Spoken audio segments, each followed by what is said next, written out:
Hello, everyone, and welcome back to another episode of Sisterly.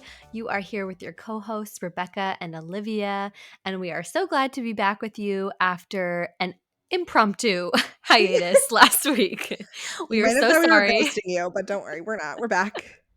So sorry to have abandoned you without warning for a week, but I have a somewhat good reason. It's Yeah. not the best reason, but No, I I got think it's a good reason. I got COVID. Um Obviously unexpectedly. And Not only during the birthday month, but during the birthday week. yeah, the timing was very poor. Yeah. And because of that, and because of just the chaos around it, it felt too much to try to record an episode last week while dealing with it. Not that I was like on my deathbed or anything, I was okay, but um just like still feeling run down and stressed and just too much to do. So, I feel like 2022 really is the year of bad timing. yeah. Like it started off, if you listen to our like New Year episode, that's like all we talked about was how the year was starting off with like bad timing. And I do Yeah. feel like it's kind of continued Yeah. throughout the year. Yeah, so we had high hopes for the week of my birthday. We were going to be together. We Hmm. were going to go on a fun little trip together and with some of my friends to celebrate my birthday. And that did not happen. Yeah, none of that happened. I was supposed to be in Boston currently. I am not. I'm in San Yeah. Francisco. Yes. So basically, Mike got COVID, I got COVID, and so we had to just keep to ourselves, be low key, and recover. And so none of those fun things happened. And that leads us to say what our topic is today, which is disappointment. Yep. And it felt very appropriate because I was feeling a lot of disappointment this past week One when after I the other. just one after the other as Mike and I got COVID and as the plans I'd hoped to do did not happen. Yeah, and I feel like disappointment can sometimes be a little overwhelming. Like, especially in this situation, it's just all at once. All of these things that you had planned are just like not going to happen. Um and that can be just jarring because it's like in one moment you have one reality and in the next moment it's something completely different and you have to deal with all of those feelings of disappointment at once. Yep. And so I think that's like not I wouldn't necessarily say this situation is like the most extreme case, but like one like that's a little bit more like jarring where it's just in, as soon as you get that second little line on your COVID test, Yep. things change very quickly. And I feel like a lot of people have probably experienced this with COVID in the past couple of years. Um, Yeah, I'm sure it's created disappointment for people in all sorts of ways, just like canceled plans, postponed big life events, like everything just gets moved sort of at the drop of a hat. yeah, so we've both had pretty low key weekends. Rebecca, because she's been sick with COVID, so she's been resting and relaxing. And then me, because I was supposed to be doing a lot of things this weekend with Rebecca. And then when that got canceled, I was just like, well, um, I'm gonna hang out at home. And um, but did a lot of like reflecting as well. I feel like sometimes when all of a sudden the things that you were supposed to do just get canceled and then you have all of this open time in front of you gives time for reflection, which I haven't had a lot of time for lately. And so it allowed me to think a lot about this topic on in just in terms of disappointment and what do we do when things change suddenly and like a way that you weren't expecting and aren't thrilled about. Hmm. Um, and this also came up a lot too because over the weekend I've been watching a lot of reality TV, which is not shocking for me, but I watched the newest season of Selling Sunset, and I also watched a lot of Married at First Sight. Um, and there were a lot of topics of like disappointment that came up during the shows that I thought were, despite like being kind of like wild circumstances, were actually very relevant experiences to talk about during this episode. Mm-hmm. But before we get into like specific examples, I think we can talk about like when disappointment comes up. I feel like anyone listening knows what disappointment feels like for them. I think it feels different to all of us. I feel like I can like summon up the feeling in my body of Yeah. disappointment of like what that feels like, how my body physically reacts Yeah. It's just, when it I feel that literally way. feels like for me that like just like all the wind, what's it called? Like the, what's that expression? You got the wind knocked out of you. Yeah. Yeah, the wind knocked out of you, or like, The floor, like the so- rug ripped out from under you. yeah, maybe. I for something reason I'm thinking of an expression that uses the word sails, like all the wind and I don't, I Oh, don't oh, know. like the wind out of your sails, like take it out of Yeah. your sails or Yeah, the something? wind taken out of my sails. I think that's what it is. I think that's what it is. Um, but yeah, just like this feeling of just like, yeah, the kind of like the rug being pulled out from under you, and all of a sudden you just like kind of your heart is like sinking. You're like, oh Yeah. no, like I had felt so like buoyant and lifted, and now all of a sudden I just feel so down and like, oh, like everything just changed in a quick second, and now nothing feels right. And you just, I feel like it's also just this feeling of like, oh, I can't believe it. Like I can't believe this just Yeah. happened. Like I was expecting this, and now everything has just changed. Yeah.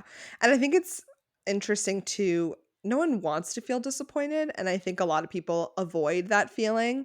Um, Rebecca and I were just talking about how prior to recording this episode, we both like talked to our boyfriends about they were like, "What are you recording today?" And I said disappointment, and Jack was like, "Ooh, like yikes, like heavy topic," And you said Mike had a similar reaction. Yeah, I told him that we were doing disappointed. He was like, "Oh," Yeah, like he was like, "Oh, sad." Like no one likes it, and everyone tries to avoid it when they can, and but it's also inevitable. yeah, So it's like, okay, how do we identify disappointment? Like when does it happen? How do we react to it? And what are maybe better ways to overcome it than what you might instinctually want to do? yeah. So the first things we kind of chatted about were the different types of disappointment that can come up. And I think there are a lot of like Yeah. specific examples, but the ones we were thinking of is like in this instance, you might have like plans changed or canceled. Like you thought you were going to be, like in this instance, going to a birthday party this weekend. Someone gets COVID, it's canceled. Yeah. Or you thought you were Um having a graduation party or you thought you were your going to get to have wedding. a graduation and then COVID happened. Yeah. um Ugh. Very relevant, I feel like, to what we've all experienced the past couple years. Mhm. Um, then another one that we had was something not living up to an expectation. So I thought about this a lot when I was watching Married at First Sight this weekend. It's like you build this idea in your head of what an experience or a person is going to be like, and then you Yeah, or how live you're gonna feel. and then you live the actual experience, and it's not what you had Thought thought it it would was going to be. be. And so there's disappointment that comes with that. Another one that we kind of identified was failure of a relationship, um, which I feel like is self-explanatory, but basically, it can be a friendship, it can be a romantic relationship, it can be a familial relationship, and something, fails or ends, and you have to deal with disappointment of that. And then also just the good old disappointment in yourself. Yeah. A tough one. When you let your own self down. Yep. I feel like for disappointment in yourself, it's, did you not achieve something you were hoping to achieve, or it could be something more like, did you just not act in a way that you're proud of, or like not in a way that you think aligns with who you are as a person? Yeah, totally. Um, so I think just going back to the first one with like plans canceled or changed, I think when it comes to that kind of a disappointment, um, I think there can be a lot of different levels. Sometimes I think it can be like, oh, I planned to get dinner with my friend and like she canceled. And like that's a bummer, you know, but you kind like, it's a little bit more of, like, a low-key disappointment, I guess. Right, right. You might be like, "Oh, man, okay." But then you quickly pivot. Right. And then there's the other example of, like, you having to cancel your wedding. Yeah. I think, like, those are 2 maybe, like, different ends of the spectrum Yeah. of disappointment. I feel like sometimes with this one and I mean, Rebecca, you just went through this, so you would probably know better than I would.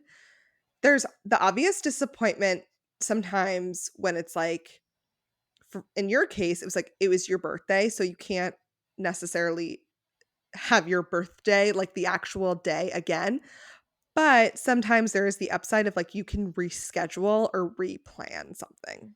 Mhm. Yeah, so in this instance, it was like, yeah, you can't change the date and you can't change, like, what the situation is gonna be on my actual birthday, but, like, we can very maybe not easily, but we can change, a plan for something like that, and I feel like for me, starting to sort of take some action to be like, "Okay, well, how could I still do what I had sort of hoped to do just at another time or in another way," made it more manageable.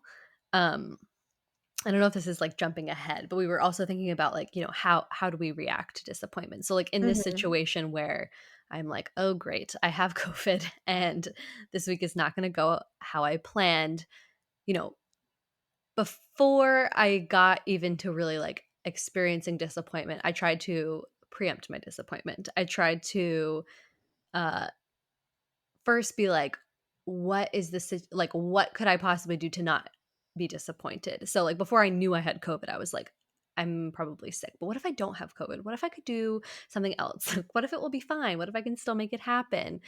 And then once I did have COVID, I'd be like, okay, well, is there any scenario in which I can still make this happen Mhm. with this amount of time left?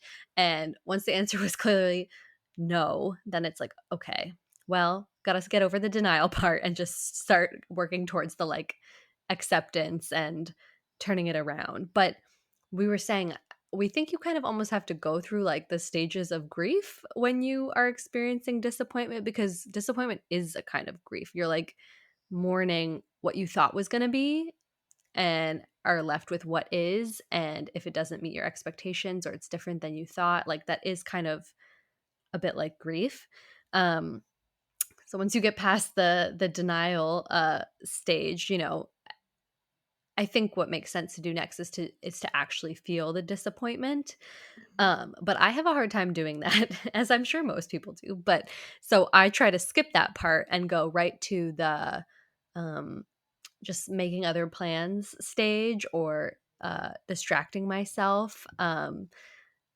So, in this case, it was okay, how do I reorganize? How do I change it up so that this can still happen in just a different way? And I do think it is helpful to direct your energy towards something else and to feel like you're looking for a solution. Um, but I think it's important not to skip the step before, which is just to sort of feel it. Totally. And I think especially when we talk about the grieving part, it kind of brings me into our second example, which is this idea of something not living up to an expectation and the disappointment you feel with that. And this came up a lot this weekend when I was watching Married at First Sight, and which once again I know is like a crazy example, but I think it what it shows is like, okay, so these people, if you haven't watched Married at First Sight, the show is literally people, as it says, getting married at first sight. And, so they don't know the person. They don't know what they look like, they don't know their names, and they meet them at the altar. And, but I think, like, I mean, people obviously choose to do this, that's why they're on their show. But I think there's a lot of things in that experience that do not live up to an expectation. So it's like they have the marriage, whatever, the wedding, then they live together, they go on a honeymoon, then they live together for 8 weeks. And I think throughout, I mean, it's a very condensed process, but I think like within that time frame, there's a lot of things that don't live up to an expectation of what a wedding, what a marriage, what a honeymoon, what that all looks like. And there's like a lot of grief that these contestants go through during that time frame, or a lot of disappointment that they probably don't even know is grief. And one thing that I'm thinking of is this in this season I was watching, there's this woman named Mindy. She had kind of a wild ride because her husband ended up, like, having an inappropriate relationship, friendship, whatever, with one of her friends and, like, not telling her about it. Ooh. Insane.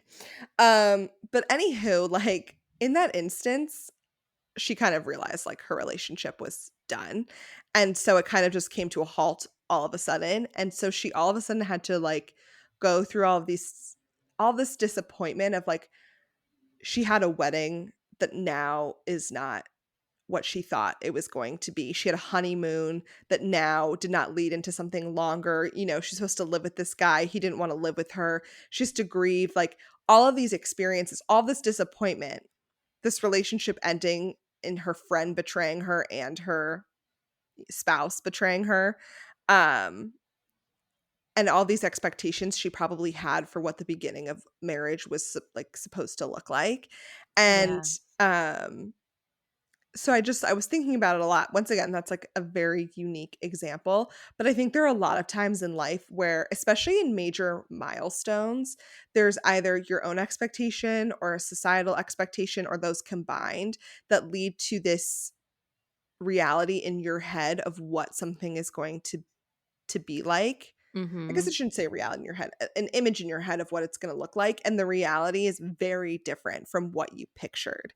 And Yeah. so you have to just, like, all of a sudden deal with things not being what you expected at all, even if you, like, weirdly chose to do it, like in this example of Married at First Sight, or even if you're in a relationship, you move in with someone, you move in with a friend, and all of a sudden the reality is not at all what you thought it was going to be. Um, Mhm. and that's really hard.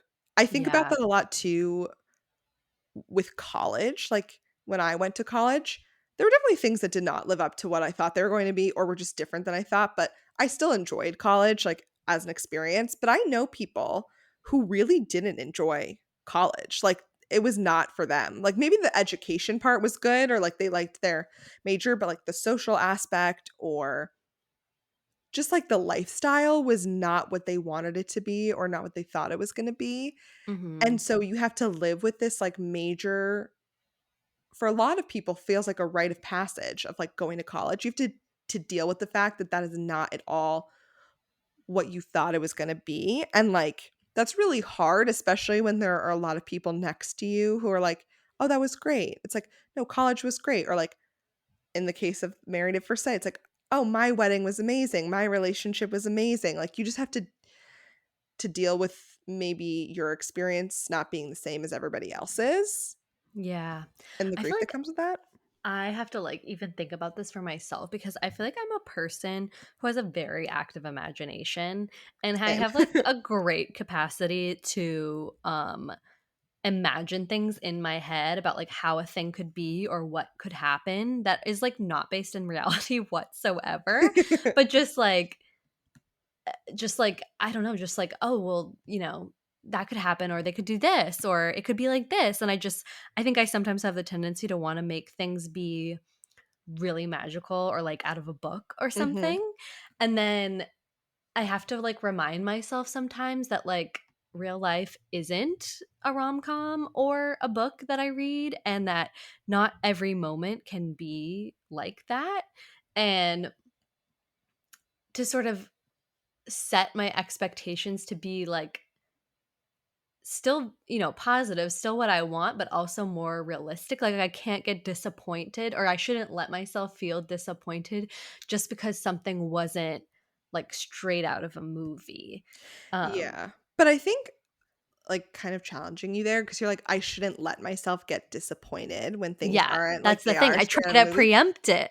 Right, but it's like, you're allowed to be disappointed. I think also too, it's like, I think, for example, in the case of, like, rom-coms, I think it's fair that we're disappointed in the fact that our lives can't be scripted to have a beautiful ending. Like, that's Mm. what a rom-com is. It's like they're scripted to like, the protagonist always goes through challenges, but in the end, they get, like, a fairy tale ending.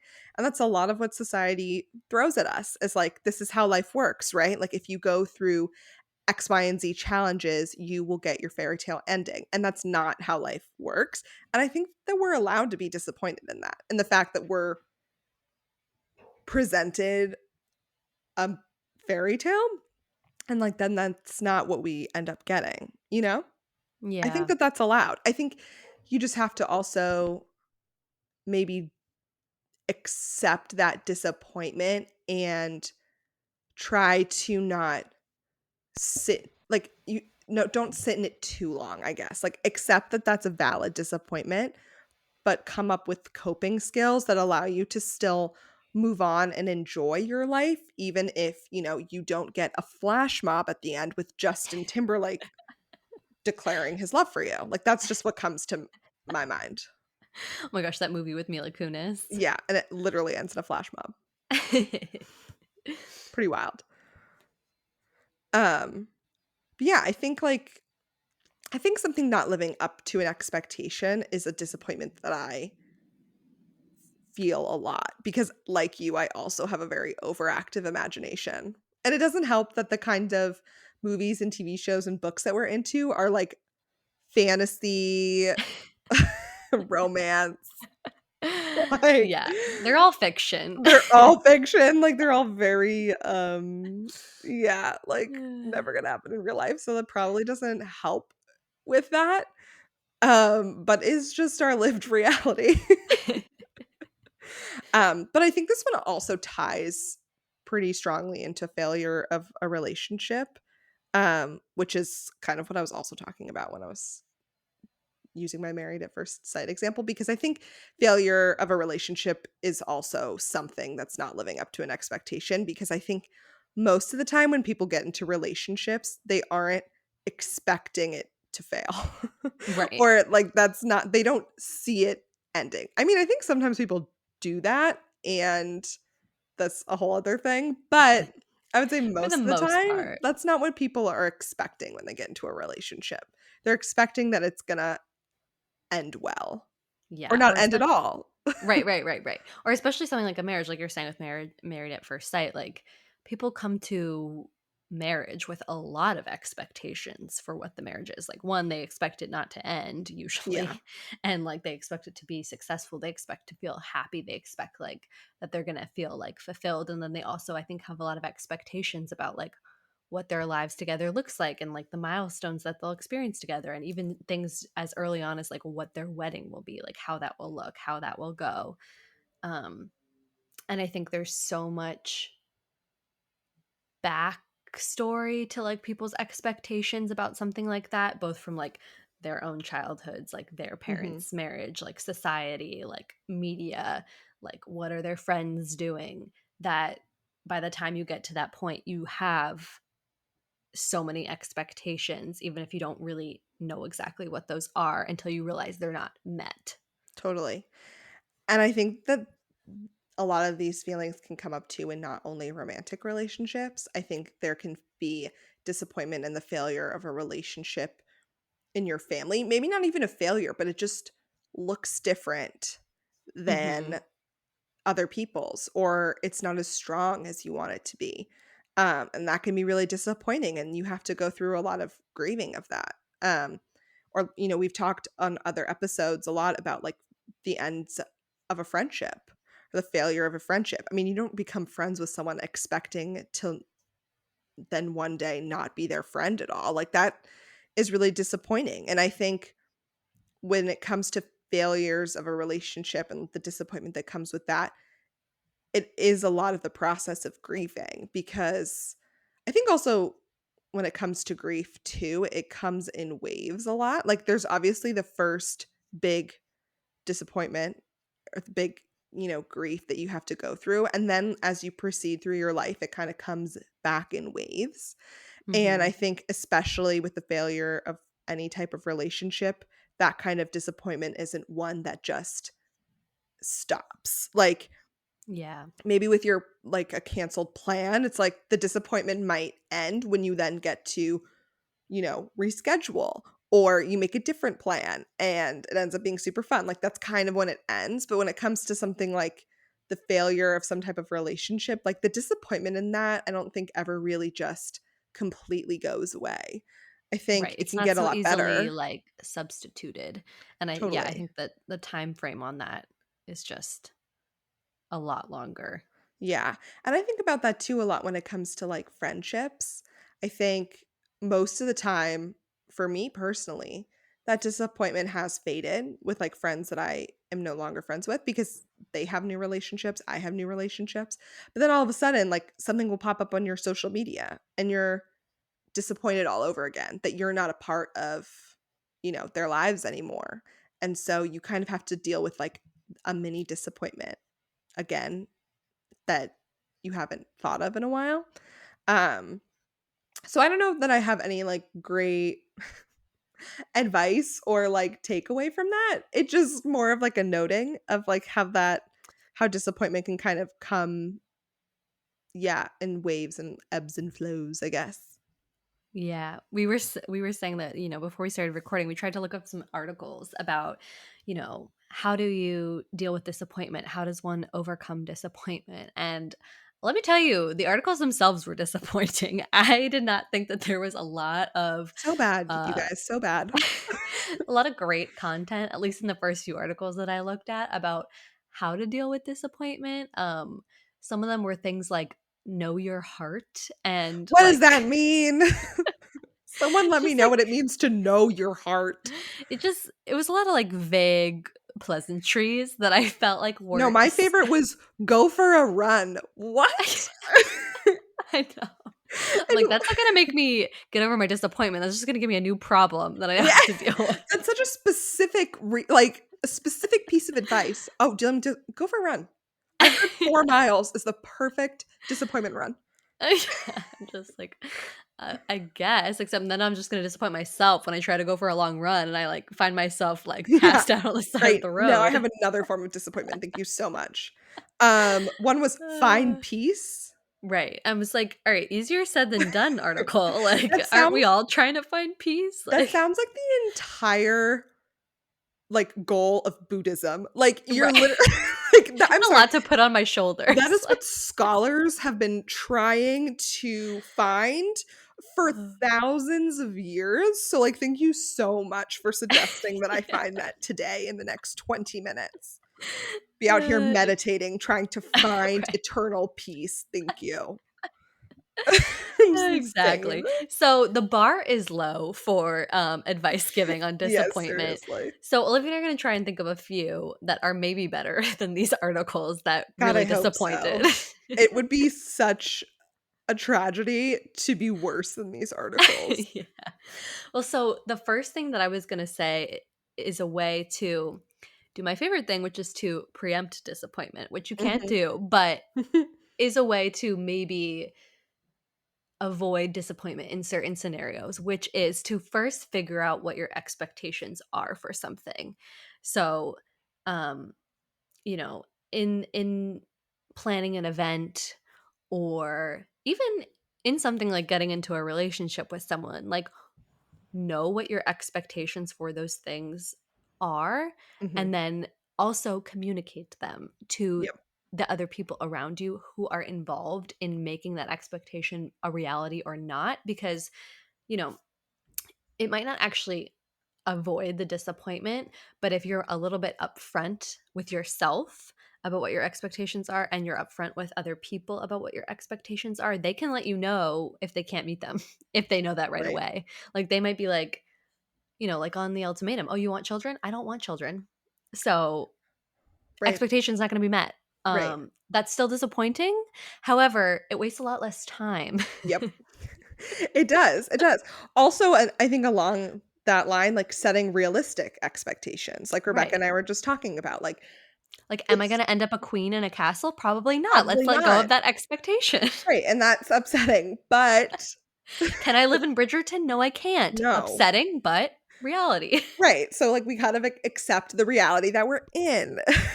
Um, but even still, like, something as small as going on a first date, like, setting up realistic expectations, like, am I gonna fall in love with this person on this date? Probably not. Right. But what can I do on this date? I can get to know someone better. I can Mhm. maybe have a laugh. I Yeah, can enjoy maybe have a myself. enjoy myself, have a good meal, try something new, like, setting realistic expectations. You're probably not gonna fall in love. You're probably not gonna even know if you like this person. You might decipher if you like them enough to see them again. Right. Like, that might be a realistic expectation, but knowing whether or not you wanna date them, like, you probably won't figure that out on date 1. You might know, "I definitely don't wanna date this Yeah, you person." might know That you might that figure out. right away. But yeah, or, like, when it comes to your friends or making a new friend, like, setting realistic expectations of how long that takes to develop a friendship. Or, what am I really looking to get out of this friendship? Is it like a really deep connection? Okay, if so, I'm probably gonna have to put more work into it. Or maybe I'm just looking for a friend to go out with. That's okay too. But that was a long-winded way of just giving more ways to set expectations. No, but I think it's important. And it's tough. I'm definitely guilty of having unrealistic expectations. So, Yeah. Or I'm like the most guilty of like having unrealistic expectations and also not communicating them. Like to myself and to others, like not allowing myself to really think like what am I hoping to get out of this mhm, situation or event or whatever and like be honest about it and then letting people know that like what I'm hoping for so that everyone can be on the same page instead of just like assuming people are going to magically like have the same expectation as me. And I think it's just like a recipe for disaster if you actually have a lot of expectations, but people don't know them. So, like, they're inevitably not going to do exactly what you want because they don't yeah. know what's in your mind. Totally. Another piece of advice that I've been given when it comes to disappointment and grieving is making space for the disappointment. And whenever someone says to me, like, make space for it, I'm like, what the fuck does that mean? What do you mean make space? Like, there's enough space in this room, like, for the disappointment to cloud over my head. Like, what are you talking about?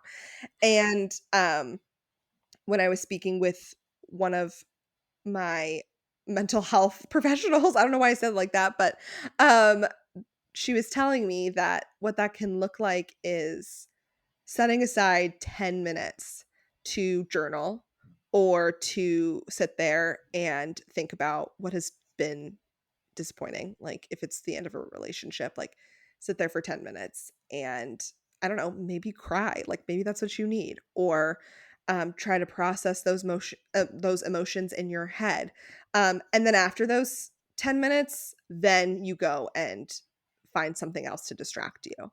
Because I'm someone who, when I'm disappointed, whether it be about a relationship, whether it be about plans, whatever, I like to distract myself like crazy or come up with something else to fill the space. And I don't think that that's a bad thing to do, but you also need to give yourself the opportunity to feel disappointed because you're allowed to feel that way. So I like the constructive advice of giving yourself like a time frame or something to do like journaling, which if I'm being honest, I'm not great at.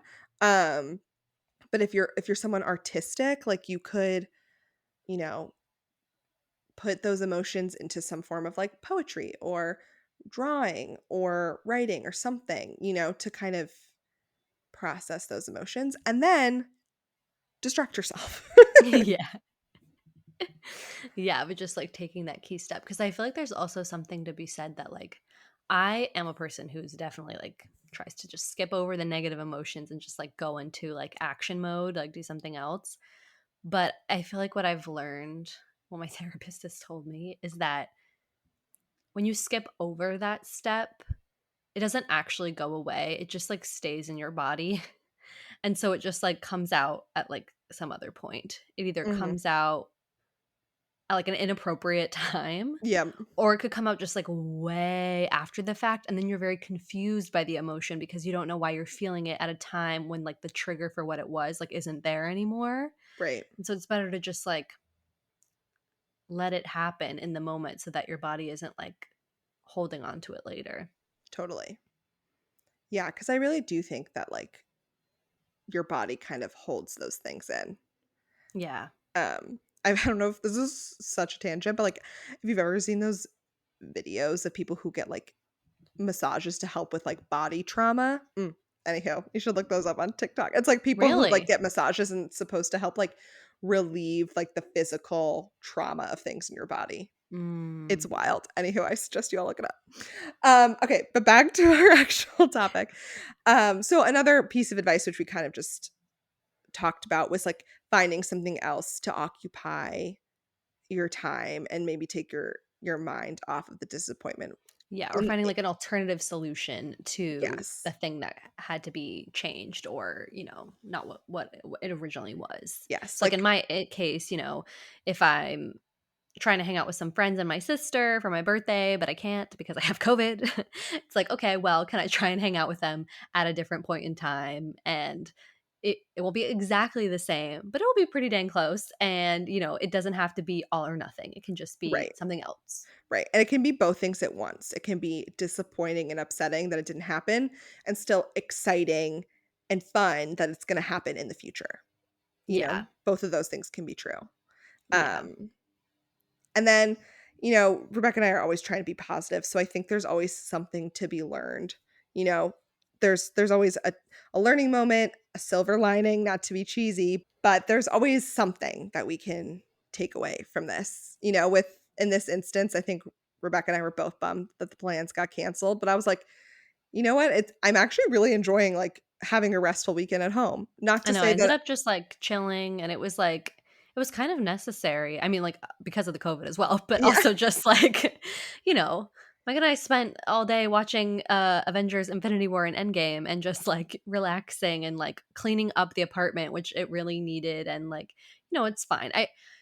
I'm not really one of those people who likes to subscribe to like what's meant to be will be or like, it's just like it all happened for a reason. Like I don't know that I believe that, but I do believe that you can learn lessons from things and that like it doesn't have to be all bad and that maybe there will be something that like works out better or adds a new element that you weren't like anticipating as long as you just sort of keep moving forward and like don't get stuck in the disappointment because my thing about disappointment is that like you should experience it and feel it, but if you stay there it can really like prevent you from just doing things and mhm, it can like prevent you from moving forward and I feel like getting stuck in disappointment especially for something that's like big like it's so understandable but at a certain point it just like it starts to hurt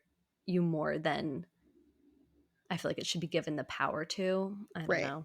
No, I agree with that. It's like at some point it feels it's not like you have to let it go by any means, but you have to for your own sake like find um other ways to like make you happy in spite of that disappointment. Yeah. Alrighty, well, those are our thoughts on disappointment. Feels like a weird sentence to say, but but that's what it is, I guess. So we hope that you found this helpful, at least more helpful than if you looked up on Google how to support myself through disappointment because those articles are not helpful. So, um, I'm hoping we at least get a better rating than that. But thank you all so much for joining another episode of Sisterly.